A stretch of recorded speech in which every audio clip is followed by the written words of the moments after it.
اگر تم اپنے الفاظ کے مطابق عمل کرو تو تم جو پاپائے اعظم ہو دوسرے بادشاہوں کے ساتھ بنفس نفیس میری خدمت میں حاضر ہو، اور ہم تمہیں یاسائے چنگیزی کے احکام سمجھائیں گے۔ باقی رہی اور بات، تم کہتے ہو کہ ہمارے لیے عیسائی بن جانا مفید ہوگا۔ یہ قول تمہارا ہے، تم چاہتے ہو کہ عمل ہم کریں۔ تمہاری بات ہماری سمجھ میں نہیں آئی۔ اس کے بعد تم نے ہم سے یہ کہا تم نے ہنگری اور دوسرے عیسائیوں کے علاقوں پر حملہ کیا۔ اس پہ بھی حیرت ہے، بتاؤ انہوں نے کیا قصور کیا تھا؟ یہ الفاظ ہماری سمجھ سے باہر ہیں۔ چنگیز خان اور عقدائی خاقان جاویدانی آسمان کے احکام علم نشرہ کیے ہیں، لیکن بہت سے لوگ جاویدانی آسمان کے احکام ماننے کے لیے تیار نہیں ہیں۔ وہ لوگ جن کا تم نے ذکر کیا ہے بڑے متکبر تھے، اور انہوں نے ہمارے قاصدوں کو تہہ تیغ کر دیا۔ جاویدانی آسمان کے قانون کے مطابق ان ملکوں کی آبادی کو تہہ تیغ کر کے نیست و نابود کر دیا گیا۔ اگر جاویدانی آسمان کی یہ مرضی نہ ہوتی تو وہ اس طرح زیر ہوتے اور قتل ہوتے۔ اور جب تم یہ کہتے ہو میں عیسائی ہوں، میں خدا کی عبادت کرتا ہوں، میں دوسروں کی شکایت کرتا ہوں اور دوسری قوموں کی فکر نہیں کرتا، تو بتاؤ تمہیں کیا معلوم ہے کہ کس بات میں خدا کی رضا ہے، اور تمہیں یہ طاقت کہاں سے آئی کہ تم ایسی تعلی کی باتیں کرو؟ جاویدانی آسمان کی رضا سے مشرق سے مغرب تک ساری ارض زمین ہمیں عطا ہوئی ہے۔ کوئی آسمانی احکام کا انکار کیسے کر سکتا ہے؟ تمہیں اب صدق دل سے یہ کہنا چاہیے ہم آپ کی رعایا بن جائیں گے، ہم اپنی ساری زندگی آپ کی خدمت میں صرف کر دیں گے۔ تمہیں اور بادشاہوں کا پیشوا بن کے بنفس نفیس حاصل ہو جانا چاہیے۔ خبردار کوئی انکاری نہ ہو، اور سب کے سب ہمارے آگے اطاعت اور فرمانبرداری میں سر جھکاؤ، ورنہ اس وقت تک ہم تمہارے اطاعت پر بھروسہ نہیں کریں گے۔ اور اگر تم جاویدانی آسمان کے احکام سے سرتابی کرو گے اور ہمارا حکم نہیں مانو گے تو ہم یہ جانیں گے کہ تم ہمارے دشمن ہو۔ یہی بات ہم جاننا چاہتے ہیں۔ اگر تم اس کے برعکس کوئی بات کرو گے تو ہمیں کیا معلوم کیا پیش آئے گا؟ صرف جاویدانی آسمان کو اس کا علم ہے۔ اس خط پر وہ سرخ مہر ثبت تھی جو چنگیز خان ان حکم ناموں پر ثبت کیا کرتا تھا جو اپنے سپہ سالاروں کے نام علاقوں کی تسخیر کے لیے روانہ کیا کرتا۔ قیوق توراکینا نے اس بہادر راہب کو لومڑی کی کھال کے لبادے دیے تاکہ واپس راستے میں سردی سے بچ سکے۔ اسے سیور قوتکی کے پڑاؤ میں طلب نہ کیا گیا، لیکن اس مختصر سے قیام میں بھی اس نے عظیم ترین خاتون شہنشاہ کی والدہ کے بعد سب سے زیادہ معزز اور شہنشاہ کی رعایا میں باتو خان سے زیادہ طاقتور، اسے قیوق کے تخت کے آگے باریاب ہو کر دوزانو ہونے کی بھی اجازت نہ ملی۔ بغداد کے ولیوں نے الجبل کے وزیروں کی طرح پاپائے روم کے قاصد کو بھی تسلیم نہیں کیا گیا، کیونکہ قیوق ان تینوں پیشواؤں کو جنگ کو ختم کرنا چاہتا تھا، اور فریس راہب اچھی طرح سمجھتا تھا کہ اس طرز عمل کا کیا مطلب ہے۔ اس نے قیوق کو محض دور سے گزرتے دیکھا۔ اوسط قد کا آدمی، اپنے انداز میں بہت محتاط، اسے بہت کم ہنسی آتی ہے۔ اس کا قاعدہ ہے کہ وہ بڑے سے بڑے رتبے کے اجنبی سے بھی کبھی دو بدو بات نہیں کرتا، ہمیشہ کسی اور آدمی کی وساطت سے بات کرتا ہے۔ سرکاری اور خانگی کام کے لیے اس کے پاس ہر طرح کے کاغذے موجود ہیں، لیکن کوئی وکیل نہیں ہے، کیونکہ ہر مقدمہ بلا بحث و حجت اس کی مرضی سے طے ہوتا ہے۔ نحیف الجثہ قیوق کی غیر متزلزل قوت ارادی اپنے باپ کی طبیعت کے بالکل برعکس تھی، جو جان پر ہر شے کو برداشت کر لیتا تھا۔ رشید کا بیان ہے، قیوق کی صحت فطری طور پر ضعیف تھی اور وہ اکثر علیل رہتا تھا۔ اس کے علاوہ رات سے صبح تک وہ شراب کے ساغروں اور پری رخ گل انداموں سے شغل کرتا، اس لیے اس کی علالت زیادہ ہوتی جا رہی تھی۔ وہ اپنی عیاشی سے باز نہ آیا، دن کو اسے مال خولیا ہو جاتا اور وہ کسی سے بات نہ کرتا۔ فیاضی میں وہ سب کے سبقت لے گیا تھا، اور اس کی تمنا تھی کہ اسے اپنے والد سے زیادہ شہرت حاصل ہو، لیکن اس نے بہت مختصر عمر پائی۔ اس کے باپ نے اس کی علالت کی وجہ سے بے صبری کے عالم میں اس کی جگہ اپنے چہیتے پوتے کو نامزد کر دیا تھا۔ اس ذلت کی وجہ سے بیٹے کی آرزو تھی کہ میں باپ سے بڑھ کر نکلوں۔ عقدائی فقیروں اور محتاجوں پر بہت خرچ کیا کرتا۔ قیوق سرنگوں فریادی کی درخواست محض کسی وزیر کے توسط سے سنا کرتا تھا۔ تصویر واضح ہے، نیا خاقان امراض سے پریشان، اپنے ارادے کی پختگی سے سرگرم، اپنے ساتھیوں کے ساتھ شراب میں مشغول۔ اس کی قوت ارادی میں شک نہیں کیا جا سکتا۔ اس نے 500 چھکڑے بھر کے خزانے تقسیم کیے۔ اس نے حکم دیا کہ وہ خط جس پر عقدائی کی مہر ثبت ہو قانوناً مسلم ہے اور دوبارہ اس کے پاس پیش ہونے کی ضرورت نہیں۔ اس نے عبد الرحمن کو قتل کرا دیا اور پرانے دیانتدار وزیروں کو پھر سے طلب کیا، مثلاً عیسائی الغوری اور ترک یلواج۔ حاکموں نے اس سے شکایت کی کہ ایرانی کنیز فاطمہ کا اس کی ماں پر بہت اثر ہے۔ وہ کہنے لگا ذرا اور معاملہ طے ہو جائے اور عظیم الشان سلطنت پر اسی کی حکومت ہو جائے گی۔ انہوں نے قیوق کو تنبیہ کی، کنیز تم پر اور تمہارے گھر والوں پر بھی جادو کر دے گی۔ قیوق نے حکم دیا کہ اس کی والدہ کے خیمے سے فاطمہ کو زبردستی پکڑ کے لایا جائے، پھر اسے برہنہ کر کے کوڑے لگائے جائیں، یہاں تک کہ پجاری نے جادوگری کا اقبال کیا۔ مغل جادو شکنوں نے پہلے یہ اطمینان کر لیا کہ اس کے جسم میں جو جادو ہیں اس کے مرنے کے بعد کھل کے اوروں کو نقصان نہیں پہنچائے گی۔ انہوں نے اس کے سر کے سارے بال موڑ دیے اور اسے ڈوبنے کے لیے ایک ندی میں دھکیل دیا۔ اس پر توراکینا کو بہت غصہ آیا، مگر قیوق نے اس کی کوئی پرواہ نہ کی۔ تلوار کی ضرب جیسے تیز اور فوری فیصلے سے اس نے اس خانہ بدوش سلطنت کے معاملات کا رخ پھیر دیا۔ وہ اس کا قائل تھا کہ دشت کے رہنے والوں کو خود دشت میں ہی رہنا چاہیے اور یہاں سے ہی حکومت کرنی چاہیے۔ تخت سیاہ دیواروں کی فصیل میں یعنی قراقرم میں نصب ہونا چاہیے، اور دشت میں ایغوری اور نستوری عیسائی جنہیں حضرت عیسیٰ کے حواریوں کی تعلیم محض شدبد یاد تھی، یہاں جس تعداد میں بھی ہیں وہ کافی ہیں۔ ناظرین، آگے بڑھنے سے پہلے کامنٹ سیکشن میں ہمیں اپنی آراء سے ضرور آگاہ کیجیے گا کہ آپ کو ہماری یہ سیریز کیسی لگ رہی ہے۔ آئندہ آنے والی اقساط سے باخبر رہنے کے لیے ہمارے چینل کو سبسکرائب کر لیں اور ساتھ موجود بیل آئیکن کو ضرور کلک کر لیں۔ شکریہ۔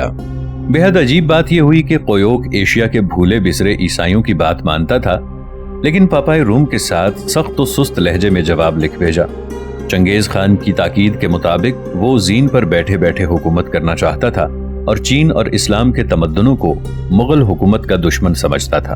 وہ چاہتا تھا کہ شہروں کے خلاف دشت کی جنگ کا سلسلہ جاری رہے۔ اس معاملے میں اس کی حکمت عملی چتسائی سے مختلف تھی، جو تمدنوں کا علم و فضل دشت تک پہنچانا چاہتا تھا۔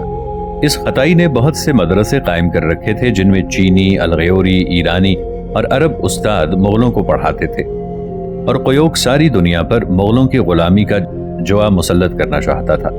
وہ ان علاقوں تک پہنچنا چاہتا تھا جہاں مغلوں کے گھوڑوں کی ٹاپ نہیں پڑی تھی۔ جاویدانی آسمان کی طاقت نے اسے اس مرتبے پر پہنچایا تھا، لیکن وہ اکیلا اس پر سرفراز رہنا چاہتا تھا۔ قیوق ساری دنیا کا خان۔ اس کا دور اندیش دماغ سلطنت کی تقسیم کے خطرے سے خبردار ہو گیا تھا، جیسے کہ چنگیز خان نے اپنے خاندان کو یعنی خاندان زریں کو 4 شاخوں میں بانٹ دیا تھا۔ وہ چاہتا تھا کہ چاروں بڑے علوس ختم ہو جائیں اور ان کا ایک بڑا علوس ہو۔ ان عظیم جائیدادوں کا خاتمہ ہو جائے جو باپ کے بعد بیٹے کو ملتی تھی۔ یہ نہیں کہ کہنا سال مغل روز افزوں بڑھتے ہوئے شہزادوں کا جم غفیر اپنی جائیدادوں اور املاک میں غلاموں کی محنت کا پھل کھا کھا کے فربا ہوتے جائیں۔ نہیں، انہیں سلطنت کے استحکام اور فوج کی افزونی کے لیے خود بھی محنت کرنی چاہیے۔ ان طاقتور تجویزوں میں قیوق کو اپنی بیوی اغول خائمش سے بہت مدد ملتی، جسے توراکینا بہت پسند کرتی اور خود اپنے آپ کو اس شخصی سلطنت میں اولین خاتون تصور کرتی تھی۔ قیوق اپنی خاندانی جزا و سزا کے معاملے میں نرمی سے کام لیتا تھا۔ اس نے اس میں بڑی احتیاط کی کہ کسی چیز کو ضبط نہ کرے جو قبائلی قانون کے مطابق توئی کے خاندان یعنی سیور قوتکی اور اس کے ہر دل عزیز لڑکے کے خلاف ہو۔ وہ اپنی تجاویز کو پورا کرنے میں ان کی امداد کا جویا تھا۔ اس نے سیور قوتکی سے یہ درخواست کی کہ 500 چھکڑوں سے ایک خزانہ وہ اسے اپنے ہاتھ سے مغل نویونوں میں تقسیم کرے۔ اس نے مختصراً اعلان کیا، اپنی صحت کی خاطر میں دریائے الجلیل کے کنارے سفر کرنا چاہتا ہوں۔ وہاں باتو رہتا تھا اور باتو نے یاسا کے خلاف بغاوت کی تھی۔ وہ قرولتائی میں شریک نہیں ہوا تھا۔ اس نے اپنی ایک سلطنت قائم کر رکھی تھی جسے وہ قیوق کی مرضی کے خلاف اپنے جانشینوں کو سونپنا چاہتا تھا۔ قیوق نے اپنے امزاد بھائی کو پیغام بھیجا کہ ایک قرولتائی میں شریک ہونے وطن کو آؤ۔ باتو اپنے دشت سے نہ ہلا اور یہ جواب کہلا بھیجا، میری ٹانگ میں درد ہے۔ باہر کے دشمنوں کے خلاف یلغار کرنے سے پہلے قیوق باتو کے مقابلے کے لیے بڑھا تاکہ اسے تخت کے سامنے سر جھکانے پر مجبور کرے۔ میمنہ اور مرکز کی فوجیں، شاہی محافظ دستہ، تولوئی کے خاندان کے اراکین اور محافظ دستے، اس کی ماں اور سارا دربار اس کوچ میں اس کے ہمراہ تھا۔ صرف ایک دماغ ایسا تھا جو قیوق کا اصل ارادہ بھانپ گیا۔ یہ سیور قوتکی کا دماغ تھا جو اصل مطلب سمجھ گئی اور اب اسے موقع مل گیا کہ اپنے لڑکوں کی بہتری کے لیے قدم اٹھائے۔ رشید الدین کا بیان ہے، قیوق پر غصہ طاری تھا اور اپنے دل میں وہ باتو خان کے خلاف سازش کر رہا تھا، لیکن چونکہ قیور قوتکی بیگم اس کی تجویز سے آگاہ تھی اس نے ایک خفیہ پیغام بھیج کے باتوں کو خبردار کر دیا۔ بہت دور چین میں سوبودائی نے محسوس کیا کہ اب بڑھاپا اس پر غالب آ رہا ہے۔ یہ نہیں معلوم کہ وہ قیوق کے اس ارادے سے واقف تھا یا نہیں کہ قیوق مغلوں کو مغلوں سے لڑانے کے لیے جا رہا ہے۔ اس نے خاقان سے اجازت چاہی۔ وہ میسرے کی قیادت سے مستعفی ہو کر دریائے تولا کی چراگاہوں میں اپنے خیمے میں اپنے آخری دن گزارنے لگا۔ یہاں اس نے اپنے عہدے کے نشان اتار دیے اور دھوپ کے رخ بیٹھ کے چراگاہ جانے والے گلوں کو دیکھنے لگا۔ 73 سال کی عمر میں اس نے وفات پائی۔ جب اس نے یورپ چھوڑا ہے تو اس کی عمر 68 سال تھی۔ روایت ہے کہ اس نے 65 مارکوں میں فتح حاصل کی اور 32 قوموں کو زیر کیا۔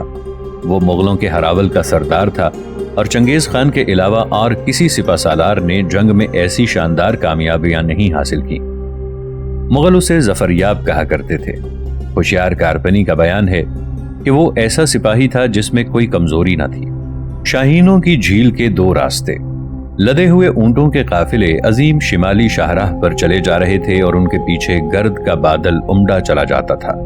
قطار اندر قطار ان کے منہ پر ڈھاٹے بندھے ہوئے تھے۔ آندھی کی ریت سے بچنے کے لیے ہوا کے نقاروں سے بار بار وہ بلند جو ریت کے اٹھتے اور گرتے ہوئے ٹیلوں پر سنسناتی ہوئی چل رہی تھی، مغلوں کے نقاروں کی صدا تھی۔ ان نقاروں کے شور سے وہ ریگستان کے بھوتوں کو ڈرا ڈرا کے بھگا رہے تھے۔ چھکڑوں پر لدے ہوئے شامیانے تھے، چھکڑے آپس میں رسیوں سے بندھے ہوئے تھے اور ان کے سموری گنبدوں کے سائے میں وہ چلے جا رہے تھے۔ قیوق گوبی کی سرحد پار کر رہا تھا، التائی کی شجر پوش چوٹیوں کا چکر کاٹ رہا تھا اور اپنی مسلح فوج کے ساتھ 5 شہروں کے چوراہے کی سمت چلا جا رہا تھا۔ وہ سفید ہڈیوں والے علاقے میں ریگستان کو پار کر رہے تھے جہاں مغل قبیلوں کی یادداشت سے پہلے کوئی فوج نہیں آئی تھی۔ ایک چھکڑے پر ایک لکڑی کا کلیسا تھا جس میں بھدی رنگی ہوئی تصویریں تھیں۔ یہ نستوری عیسائیوں کی عبادت گاہ تھی۔ قیوق کے سواروں کی منزل مقصود 5 شہروں کے آگے تھی۔ انہیں 2 کوہستانوں کے درے سے گزر کے ایمیل کے کنارے تک پہنچنا تھا جہاں وسط ایشیا کی بلندیوں پر اوغدائی کی ایک چراگاہ تھی۔ درائے ایمیل درے کے اس پار شاہینوں کی جھیل میں جا گرتا تھا اور باتوں مغرب کی سمت سے بڑھ رہا تھا۔ دشت کی وسعت طے کر رہا تھا اور نیلے اور زرد جھیلوں کے پاس سے گزر رہا تھا جو زرخیز سراب سے مشابہ تھی۔ وہ قیوق کی منزل مقصود سے آگاہ ہوگا کیونکہ اب اسے شاہینوں کی منزل نظر آ رہی تھی جہاں ہوا کی مار سے پانی سے جھاگ بن رہا تھا اور موجیں کناروں سے ٹکرا رہی تھیں۔ یہاں دریائے ایمیل کے دہانے پر اپنے لاکھوں ساتھیوں کے ساتھ باتو خان انتظار کر رہا تھا، یہاں تک کہ مشرق سے عظیم شمالی شاہراہ پر ایک قاصد نمودار ہوا۔ اس کے منہ اور جسم پر کپڑا کسا ہوا تھا، جھکڑ کے مقابلے میں دوسری طرف اس کا جھکاؤ تھا۔ قاصد کے ہاتھ میں حکم نامے کی طلائی لوح تھی۔ وہ اس وقت تک گھوڑے سے نہیں اترا جب تک کہ وہ باتوں کے خیمے کے دروازے پر نہیں پہنچ گیا۔ اس سے پوچھا گیا کہ کیا پیغام لائے ہو؟ اس نے جواب دیا، خاقان جو بیمار تھا مر گیا۔ باتوں کو یہ محسوس ہوا ہوگا کہ تقدیر نے اسے نئی زندگی دے دی ہے۔ گوبی کے سرے پر اپنے خیمے میں عورتوں نے قیوق کے مرنے کی خبر چھپانے کی کوشش کی۔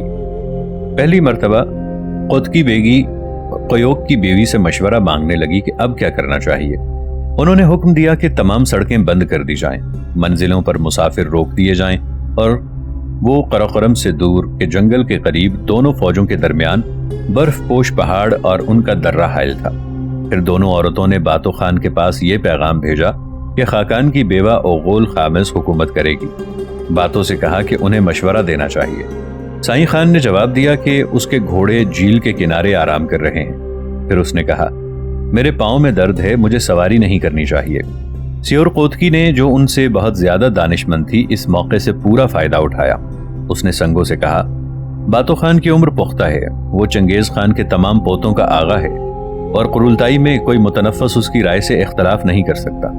دوسرے لوگ باتوں کے پاس نہیں، حالانکہ وہ ان سب کا آقا ہے اور بیمار ہے، تو اس کے پاس اس کی مزاج پرسی کے لیے جا۔ اس پر منگو اور اس کا چھوٹا بھائی سوار ہو کے ریگستان سے ہوتے ہوئے درے سے گزر کر جھیل کے کنارے پہنچے اور اپنے خانوادے کے افسروں کو ساتھ لیتے گئے۔ سائیں خان نے گرمجوشی سے منگو کا استقبال کیا۔ کیا 6 ہی سال پہلے دونوں نے دوش بدوش فتح و ظفر نہیں حاصل کی تھی؟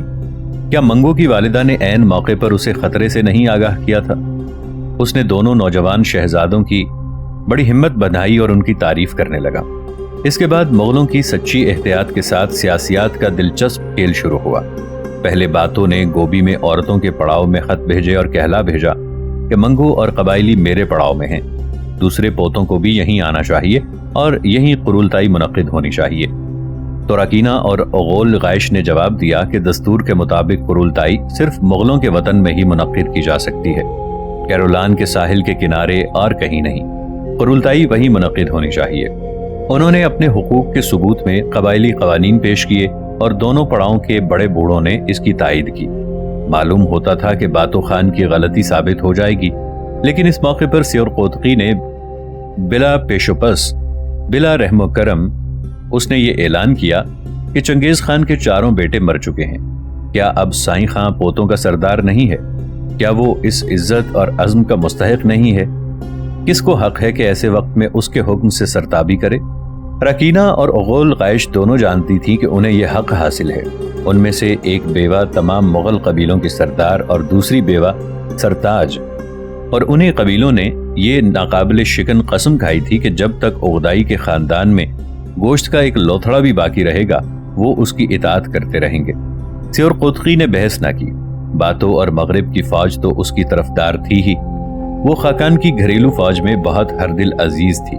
اس نے سوال کیا، کیا ہمارے مورث اعلیٰ نے یہ نہیں کہا تھا کہ اگر اغدائی کے جانشین نالائق نکلیں تو تخت کے لیے کسی اور کو تلاش کرو؟ وہ جانتی تھی کہ تاخیر خطرناک ہے، وہ یہ جانتی تھی کہ اگر وطن میں خاقان کا انتخاب ہو تو مغل روایت کی بنا پر اس کا نتیجہ اس کے خلاف نکلے گا۔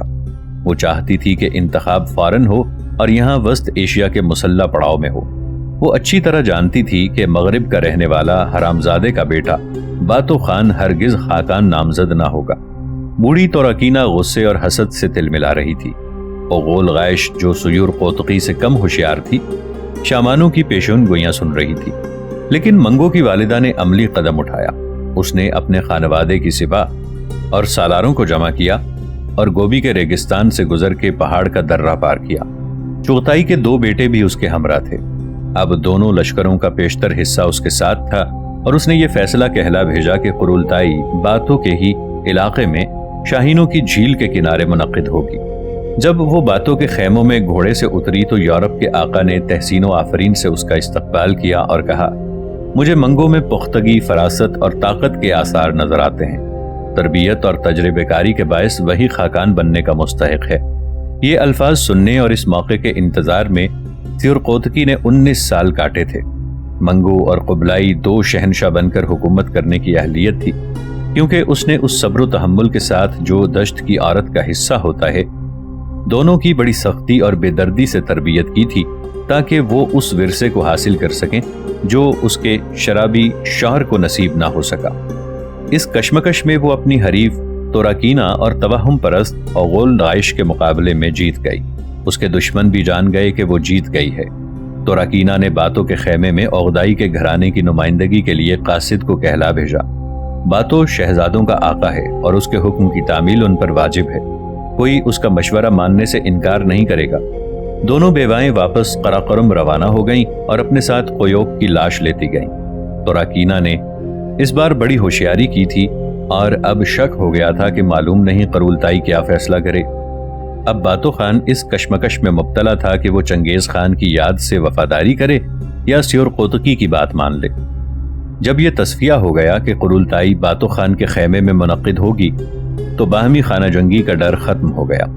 شہزادے اور نویون اس کے مہمان ہو کر آئے تھے اور انہیں حق تھا کہ وہ جیسے مناسب سمجھیں رائے دیں۔ اغدائی کے خاندان کا کوئی فرد اس مجلس میں شریک نہ تھا اور قائدو یہاں آنے پر رضامند نہ ہوا۔ باتو صدر نشین بنا مگر بہت دیر تک اس نے خود کچھ نہیں کہا۔ منگو بھی خاموش تھا۔ بہت سے بوڑھے سردار قیوق سے اس لیے ناراض تھے کہ اس نے ان کی خاندانی جاگیریں ضبط کر لی تھیں۔ اب وہ اغدائی کے برسر حکومت خاندان کے اندھا دھند خیرخواہ نہ رہے تھے، لیکن وہ سب کے سب یاسائے چنگیزی اور مغل روایات سے وفاداری کے اصول پر قائم تھے۔ جلائر سردار کوہنسار الچیدائی نے صاف صاف اغدائی کے خاندان کے حق کی وکالت کی۔ اس نے کہا، 20 سال پہلے ہم نے عہد کیا تھا کہ اغدائی کے خاندان سے باہر کسی کو خاقان منتخب نہ کریں گے جب تک کہ اس خاندان کا ایک لوتھڑا بھی برسر حیات ہے۔ باتو نے اس کا جواب نہ دیا، لیکن قبلائی جو اب پختہ کار ہو چکا تھا اس نے اس مسئلے پر بحث کی اور جواب دیا،